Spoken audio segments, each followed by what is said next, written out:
Mesdames, Messieurs, bonjour, merci de votre présence. Je vais vous faire un petit déroulé de la cérémonie d'aujourd'hui. Après la montée des couleurs, je vous lirai le message du ministre. On aura droit à l'allocution de Monsieur le maire, au dépôt de gerbes, aux sonneries morts et marseillaises, et remerciements de Monsieur le maire au porte-drapeau, piquet d'honneur, délégation militaire et association patriotique. Bonsoir mon commandement. Garde à vous.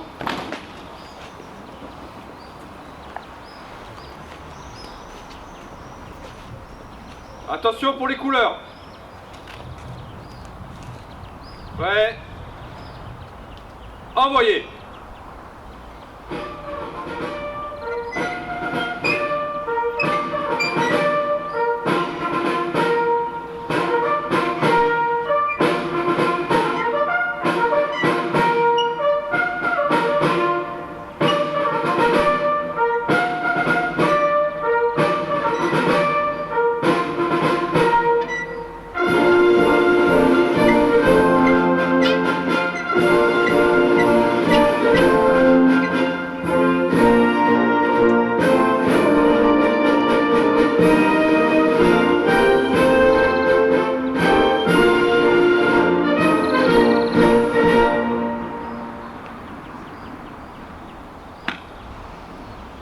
Repos.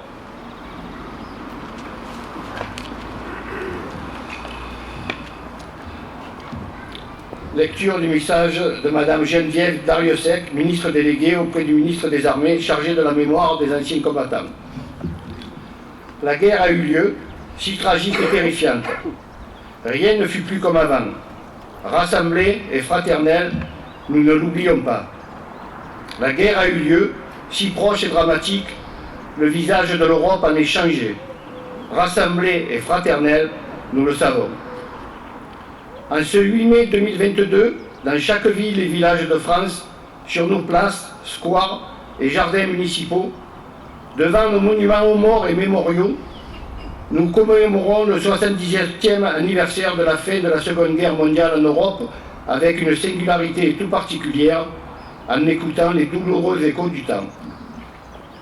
Le 8 mai 1945, notre continent voyait s'achever 5 années de tempête, de douleur et de terreur. Ivresse de la victoire, mais détresse face à l'immense sacrifice consenti. Dans cette joie bouleversée, les embrassades n'ont fait oublier qu'un temps les villes ruinées, les campagnes exsangues, les proches disparus, les restrictions. L'humanité a payé le plus lourd tribut de son histoire. Elle a vu la barbarie nazie franchir le seuil de l'inhumanité et de l'indicible. Elle a découvert, stupéfaite et horrifiée, qu'elle pouvait s'anéantir elle-même. Chaque année, avec fidélité, avec reconnaissance, la nation porte son regard et son affection en direction de celles et ceux qui sont morts pour elle, vers celles et ceux qui ont combattu avec abnégation et qui ont contribué à abattre le fléau nazi. Nous nous souvenons du combat acharné des armées françaises et des armées alliées sur tous les fronts, des Français libres qui n'ont jamais cessé la lutte, du courage, des résistants de l'intérieur, de chaque Française et Français qui a refusé l'abaissement de cette armée des Lumières dans l'obscurité. Dans les pas du général de Gaulle, ils ont permis à la France de rester la France. Pour notre pays, ce combat a pris de nombreux visages et la victoire mit le chemin. Elle exigea tant de courage, de larmes, de deuil et de sacrifices. Il y a 80 ans, en 1942, la phalange héroïque des Français de Berakem tint tête aux divisions italiennes et allemandes. Dans un océan de sable, ils ont résisté à tous les assauts. Ils incarnent aujourd'hui encore l'orgueil de notre pays et font vibrer le cœur des peuples libres. Nous nous souvenons aussi du raid mené sur le port de Dieppe, du sacrifice des soldats canadiens, britanniques et américains qui ont ouvert la voie de la libération de la France. Nous entendons encore les cris et les pleurs des raflés du terrible mois de juillet 1942, ceux des victimes, femmes, hommes et enfants, de l'ignominie et de la folie criminelle. Nous qui savons la fragilité de la paix, Le passé nous instruit, les morts nous instruisent. La mémoire est un héritage autant qu'elle est une leçon. D'abord, l'unité de la France, qui n'est jamais aussi forte que lorsqu'elle est rassemblée et solidaire, que lorsqu'elle se soustrait à la fureur des dissensions et des divisions, que lorsqu'elle regroupe le meilleur d'elle-même pour construire les ambitions du Conseil national de la résistance. Ensuite, le chemin de l'Europe, qui fut seul pour la réconciliation des nations européennes, qui a été façonné par les rêves de plusieurs générations successives, qui demeure celui de l'espérance dans le progrès collectif, celui du refus du nationalisme, celui d'une fraternité vivace. Enfin, ce chemin de l'unité de l'Europe n'est rien sans l'attachement viscéral de la France à la dignité de l'homme et à ses droits fondamentaux. Ce combat, nous le poursuivons ensemble, inlassablement. En Français, en Européens, en femmes et en hommes libres.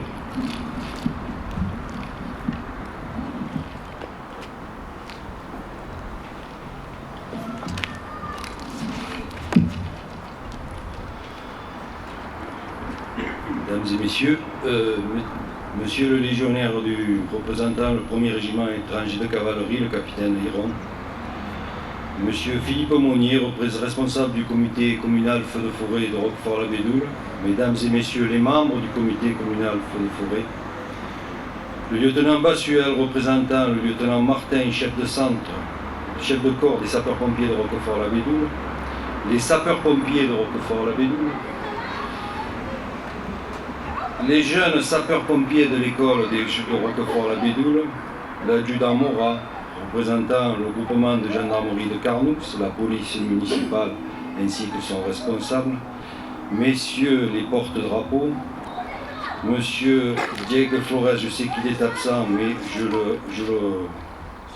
le présente quand même parce que c'est important le rôle qu'il joue, représentant les anciens combattants et victimes de guerre, monsieur Fanti, représentant l'association républicaine des anciens combattants, monsieur Guy Raymond, président des anciens des forces françaises en Allemagne et en Autriche, monsieur Michel Rabert, président du Souvenir français, monsieur Philippe Fournier, président de l'association de l'appel du 18 juin, mesdames et messieurs les élus. Je vais mettre le papier.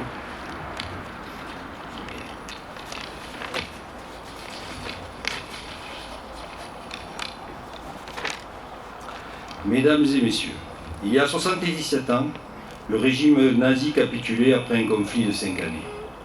Des dizaines de millions de morts et des centaines de millions de blessés physiquement et moralement. Un bond n'a jamais changé et marqué de ce que la folie des hommes peut apporter de pire. Le 8 mai 1945 restera à jamais la date de la victoire de la libération sur l'aliénation. Cette victoire, nous la devons à notre armée, à nos alliés et à l'ensemble des résistants. C'est la victoire des droits de l'homme contre la barbarie. Au lendemain de cette guerre, l'Europe et ses peuples furent d'une force incroyable. Pour que jamais un tel drame ne se reproduise, les pays autrefois alliés ou ennemis se sont unis dans la construction de la paix. 77 ans plus tard, si l'Union européenne est parfois décriée, force est de constater que notre continent a tenu. Et pourtant, le 24 février, la Russie, sous les ordres de Vladimir Poutine, l'armée russe a envahi un pays européen, l'Ukraine, avec les mêmes méthodes que celles utilisées en 1940, tuant des civils et jetant sur les routes des millions de réfugiés. Donc notre monde est toujours aussi fragile et la paix aussi friable. La solidarité et la mobilisation européenne doivent être à la hauteur du drame qui se déroule sur ces terres. Certaines tensions dans le globe et les appels à la haine doivent nous alerter. Depuis que notre monde traverse des crises sanitaires à répétition, nous constatons un véritable bouleversement qui montre les forces et les faiblesses de nos organisations. Je souhaite encore une fois aujourd'hui rendre hommage au personnel de santé et à toutes les personnes mobilisées au quotidien.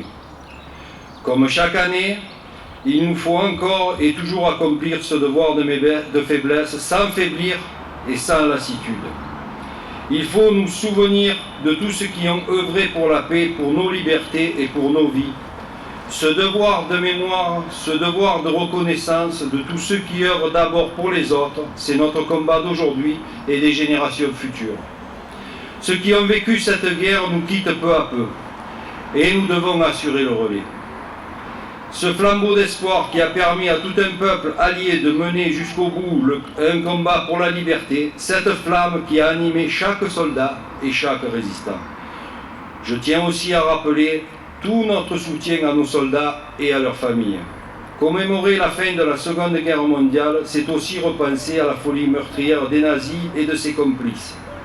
C'est aussi repenser avec effroi et ne pas oublier l'horreur des camps de concentration, la mort méthodique, organisée, planifiée et industrialisée contre les victimes de cette sombre entreprise. Si ce conflit a montré le pire de l'humanité, l'hommage que nous rendons aujourd'hui doit aussi nous rappeler que la paix, la santé, la solidarité restent un combat de chaque jour et c'est l'affaire de tous. Vive la République et vive la France!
Bravo!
Je voudrais d'abord remercier toutes les personnalités ici présentes, ainsi que les pompiers, comme je l'ai dit, mais aussi à vous, population, car c'est un devoir de mémoire très important.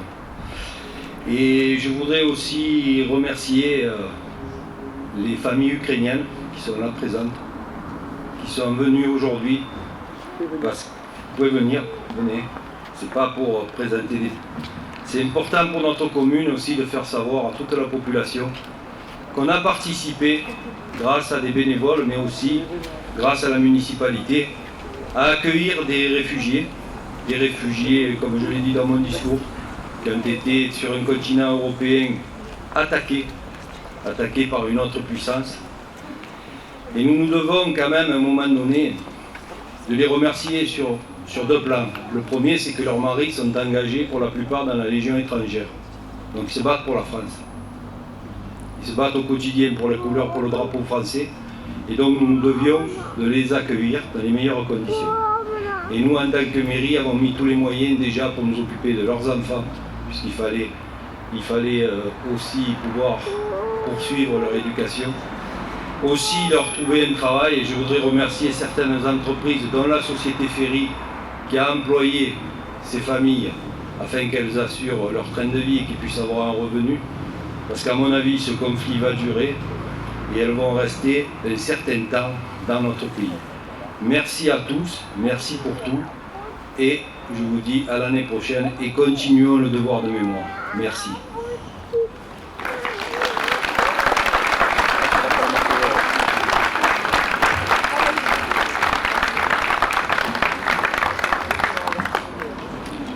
Pour clore cette cérémonie, nous allons entonner la Marseillaise. Merci.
Merci de votre présence. La municipalité vous offre un vin d'honneur à la salle André Malraux.